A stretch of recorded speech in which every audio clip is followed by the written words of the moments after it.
Bueno, sobre la cultura japonesa aprendí muchas cosas, ¿no? Pero yo creo que la palabra que mejor lo define es la palabra empatía, con mayúsculas. Nosotros en las sociedades occidentales estamos acostumbrados al individualismo, a ser los primeros, a ser muy competitivos, a pensar únicamente en nuestra, por ejemplo, carrera profesional, en nuestros intereses. En cambio, en Japón lo importante es el colectivo.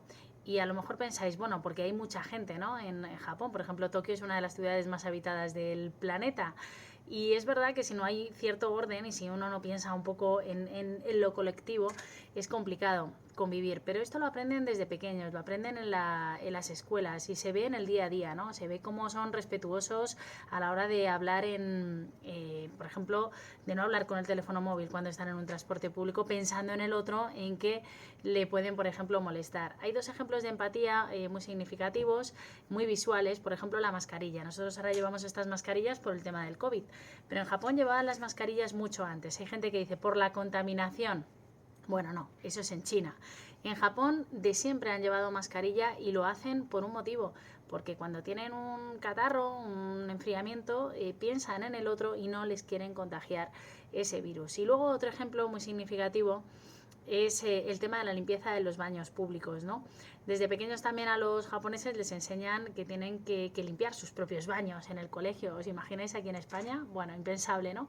Y luego eso lo llevan como grabado a fuego y cuando son mayores y utilizan un baño público, da igual, en una estación de servicio, en el trabajo, en cualquier lugar, se empeñan en dejarlo mejor que como lo han encontrado pensando en el siguiente, ¿no? Por tanto, la palabra empatía es lo que más he aprendido de este viaje. Bueno, a ver, las visitas al Monte Fuji y a Hiroshima, las dos son peculiares. En el caso del Monte Fuji, no olvidemos que es un volcán, nos subieron a un mirador que estaba justo enfrente para tomar algunas instantáneas y claro, al ser un volcán, pues todas las tierras que hay alrededor tienen, pues se huele a azufre, huele a sulfatos, huele, en definitiva, hablando en plata, a huevo podrido. De hecho, los huevos son famosos en la zona del Monte Fuji, los huevos negros, porque los hierven en agua de esa zona y salen con la cáscara negra. Luego por dentro es un huevo duro normal y corriente. Dicen que si te tomas uno de estos huevos negros prolongas 7 años tu vida y la verdad es que yo estaba deseando salir de allí porque la imagen era idílica, pero desde luego el olor nada recomendable. Y todo lo contrario me pasó con Hiroshima. En el caso de Hiroshima no está normalmente incluido en los circuitos turísticos habituales, depende de los días que vayas a Japón, pero entre otros motivos porque es muy caro. Hay que coger un tren bala, más o menos distancia Madrid-Valencia, 3 horas de tren para ir, otras 3 para volver, para visitar una ciudad que en realidad es una ciudad muy fea, una ciudad normal y corriente, que no tiene tampoco nada en particular. O sí, efectivamente, Hiroshima forma parte de la historia, ¿no? Del final de la Segunda Guerra Mundial, ahí cayó una de las bombas atómicas que puso fin al conflicto. Y hoy Hiroshima, aparte de la bóveda, que es la única bóveda, un edificio, un esqueleto, un edificio que queda en pie, es un homenaje a la paz. No es un homenaje al odio, al rencor, a la venganza, no, no, es un homenaje a la paz. Hay una llama encendida que va a permanecer encendida mientras haya guerras en el mundo, ojalá se apague pronto, pero no parece que lo vayamos a conseguir. Y hay un monumento a una niña que a mí me llegó al corazón que se llama Sadako. Sadako era una niña que vivía en esa ciudad de Hiroshima cuando cayó la bomba atómica. No murió, como tantos otros, sino que desarrolló con el tiempo una enfermedad, una leucemia incurable y falleció, ¿no? Siendo una niña. En Japón piensan que si haces con papiroflexia grullas de papel, si llegas a 1000 grullas te puedes sanar. Y entonces Sadako empezó a hacer grullas de papel de muchos colores para ver si así se curaba de su enfermedad. No lo consiguió, falleció. Creo que se quedó en 600, 700 grullas. Y lo bonito de esto es que se creó en todo el país un movimiento de solidaridad. Y empezaron a llegar grullas de colores, de papel, de todo Japón. Hoy en día, cuando visitas el monumento de Sadako, también tienes que llevar una grulla de papel en homenaje a ella, que es una de las víctimas, y a todos, ¿no?, los que sufrieron esta catástrofe. Lo que más me impactó de Japón, bueno, en realidad, fíjate que en Japón tiene templos muy bonitos, una gastronomía, bueno, espectacular, ¿no? Una cultura muy diferente. Te puedo decir que lo que más me gustó de Japón, sin duda, fueron los japoneses. Y te voy a decir por qué. Porque son muy tímidos, son muy humildes, a pesar de que tú te equivocas o puedes cometer un fallo dentro de que estás en una sociedad diferente y tal. nunca te miran mal, nunca te meten prisa cuando estás a lo mejor en su camino, ¿no? Además en Japón andan al contrario y conducen al contrario, son como los británicos. Y qué va, la verdad es que es gente encantadora, muy humilde, con mucha cultura del esfuerzo, del trabajo. Y me encanta su honestidad, ¿no? Su empatía, siempre están pensando en el otro. Sin duda los japoneses. Bueno, efectivamente, sí. El tema de los baños japoneses, ¿no? Yo antes de ir a Japón un amigo me comentó, dice, vas a alucinar literalmente con los baños japoneses. Y yo decía, bueno, hijo, pues voy a Japón, esto está en la otra parte del mundo, seguro que hay otras cosas que me llaman más la atención que los sanitarios japoneses, ¿no? Pero lo comento también en muchas entrevistas y es que es cierto, ¿no? O sea, son otro símbolo, podemos decir, de lo que es la cultura japonesa. ¿Cómo son los japoneses? No solo en su casa, tú puedes decir, bueno, en mi casa yo también tengo mi baño muy limpio. No, cuando salen al exterior. Además es que también combinan toda la tecnología, que en Japón sabéis que son muy punteros en robótica, y tienen todo lo que puedas imaginar. O sea, es importante el manual de instrucciones y saber utilizarlo, porque si no puedes armar una como le pasa al protagonista del libro, ¿no? Ahí van. Pero realmente tienes de todo, está todo pensado para, tienes un chorrito de agua, tienes también para como una especie de ventilador, tienes música ambiente, tienes para que se caliente la taza y por ejemplo para las madres o padres que vayan con el bebé, pues también hay una zonita donde puedes dejar colocado a tu bebé mientras, bueno, pues tú haces lo que tengas que hacer y le pasa, pero bueno, yo cuando entras, no es que sean bonitos, es que son muy tecnológicos, tienen botones por todos los lados y parecen un poco el halcón milenario. Bueno, yo ahí lo tengo claro, ¿no? Ya el título es una declaración de intenciones, el viaje del samurái. Me quedo con los samuráis, por supuesto. Y la diferencia, aquí en Occidente muchas veces no la conocemos muy bien. Los samuráis han desaparecido ya, ya no hay samuráis.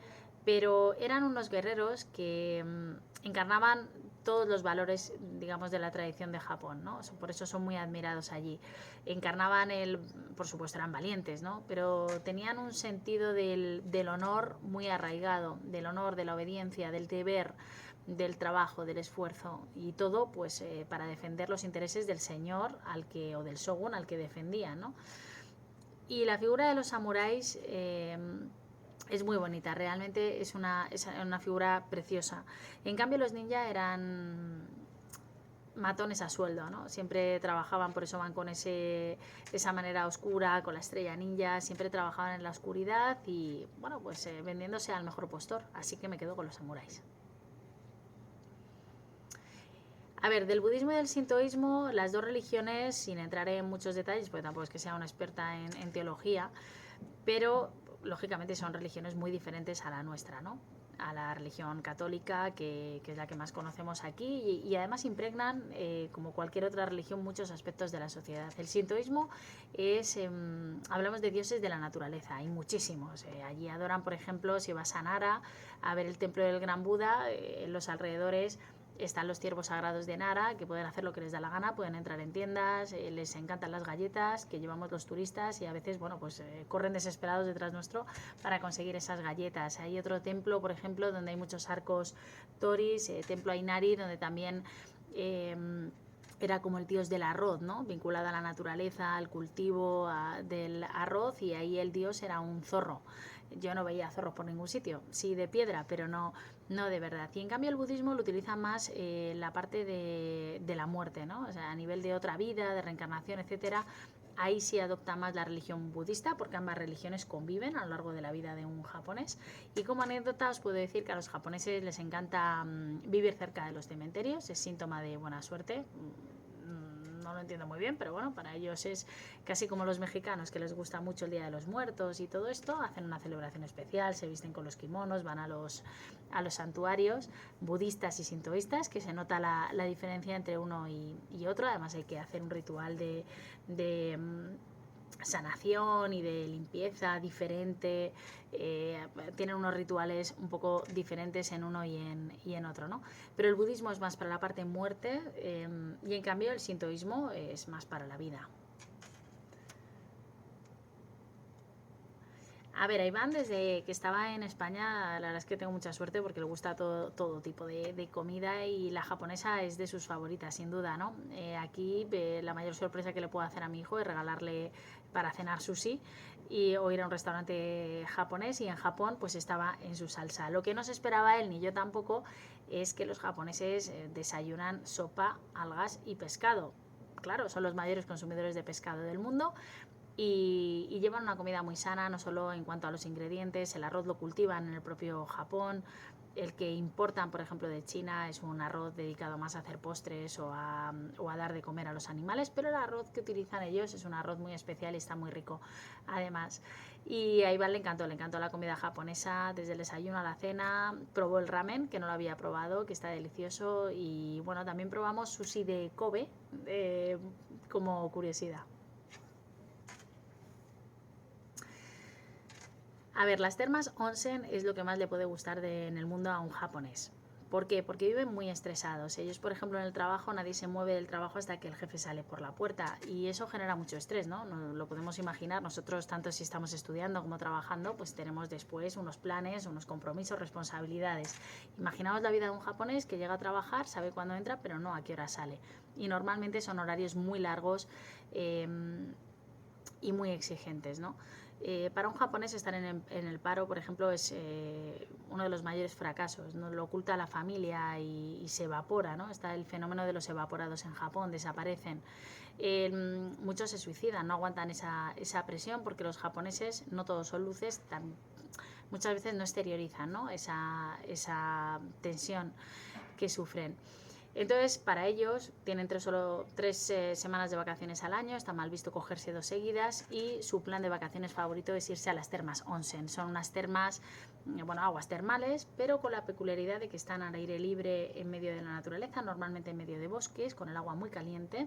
Están separadas por sexos y en mi caso, al viajar con mi hijo, que era pequeño, pues podía entrar en la parte de las chicas y sentía mucha vergüenza, ¿no? Al estar totalmente desnudo con mujeres de distintas nacionalidades. Y bueno, pues fue muy divertido. Lo cuento en el libro y es una de las anécdotas que os recomiendo. Por supuesto, como os podéis imaginar, como todo en Japón, antes de introducirte desnudo en esos baños tenías que estar bien limpio después de varias duchas con un ritual determinado que os cuento en el viaje del samurái.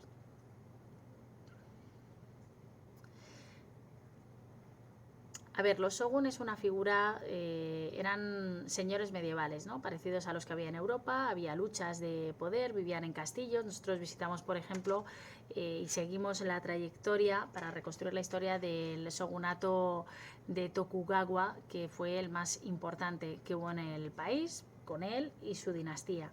Lógicamente llega al poder después de ganar a otros señores, a otros shogun, a otros señores medievales. Visitamos su castillo en Osaka, que parecía todo menos un castillo. Es verdad que había fosos y murallas alrededor, pero parecía todo menos un castillo, porque luego pues lo que era la vivienda o la casa parecía una casa típica oriental, ¿no? Con varios tejados y varias alturas.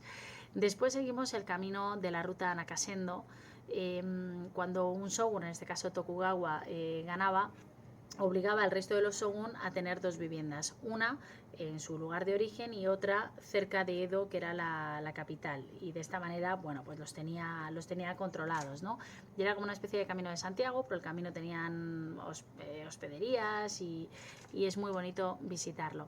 Y luego también tuve la suerte de visitar Nikko, que está cerca de Tokio, de la capital, que es donde fue incinerado y donde reposan las cenizas de este shogun tan importante, rodeado de templos maravillosos, con unos trabajos increíbles artísticos. Hay que subir muchas escaleras para llegar hasta donde están depositadas las cenizas del shogun y rendirle así homenaje. En fin, que el viaje a Japón es maravilloso. Estoy convencida de que muchos de vosotros vais a poder viajar a Japón muy pronto, pero mientras podamos, nos dejen, os propongo la lectura del viaje del samurái. Creo que es un libro que he esbozado ahora a grandes rasgos. Os cuento mi viaje a Japón, todo lo que aprendí. Por supuesto, luego hay un trabajo de documentación detrás, ¿no? Para seguir indagando en la cultura japonesa. Y de verdad que merece la pena. Creo que tenemos muchas cosas que aprender de los japoneses, también ellos de nosotros, pero para mí me parece que los japoneses son la civilización con mayúsculas.